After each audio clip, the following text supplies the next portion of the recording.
L'actualité du jour, c'est bien sûr le cafouillage autour du Brexit. Oui, qui continue. Le Royaume-Uni qui annonce ce matin qu'il va supprimer les droits de douane sur 87% de ses importations en cas de Brexit, sans accord de Brexit dur donc. La mesure porterait sur toutes sortes de produits comme l'aluminium, l'acier, les chaussures, le papier et j'en passe.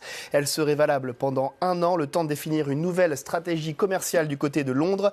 Londres qui se prépare donc à un Brexit dur dans 16 jours, sauf si le Parlement vote pour une extension de la période de discussion, ce qui est très probable tout de même. En attendant, tous ces rebondissements ne laissent pas les marchés insensibles. Et on va en parler d'ailleurs tout de suite avec François-Xavier Chauchat, économiste chez Dorval Asset Management. Bonjour Monsieur Chauchat. Y a-t-il d'abord de l'inquiétude ce matin chez les investisseurs? Que donnent les marchés à l'ouverture? Alors en fait, ça fait déjà plusieurs semaines que les marchés ont plus ou moins exclu ou en tout cas énormément diminué la probabilité d'un Brexit sans accord.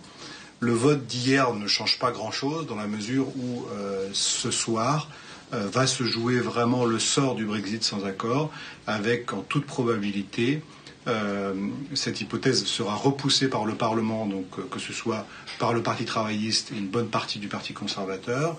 Ensuite, jeudi, va être repoussée la date butoir du 29 mars.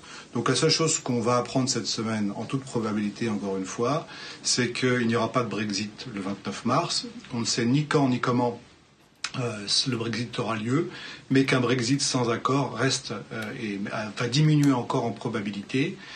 D'autant plus que l'Union européenne ne va certainement pas s'infliger cette douleur d'un Brexit sans accord lors de la réunion du 21 et du 22 mars. Donc une ambiance plutôt surréaliste avec, comme vous l'avez souligné, un gouvernement britannique et puis aussi une Union européenne qui dit se préparer à un Brexit sans accord, alors que cette hypothèse va sans doute être rejetée complètement par le Parlement britannique dès ce soir.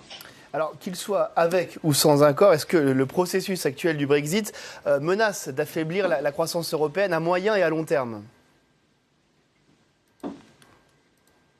Alors, un Brexit sans accord, évidemment, serait catastrophique à la fois pour l'économie britannique et puis très mauvais pour l'économie européenne qui est dans une phase difficile.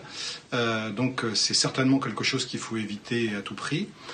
L'impact économique des préparations pour le Brexit, en tout cas des incertitudes liées au Brexit, commence à être un peu réel. Il y a une baisse de l'investissement au Royaume-Uni et toute une série d'entreprises européennes, en particulier allemandes, hollandaises, danoises, un peu moins françaises, qui sont concernées par ce ralentissement de l'investissement en Grande-Bretagne. Mais je pense que tant que l'hypothèse d'un Brexit sans accord reste très faible en probabilité, il n'y aura pas d'impact fort sur l'économie européenne. Merci François-Xavier Chauchat, économiste donc chez Dorval Asset Management. On va justement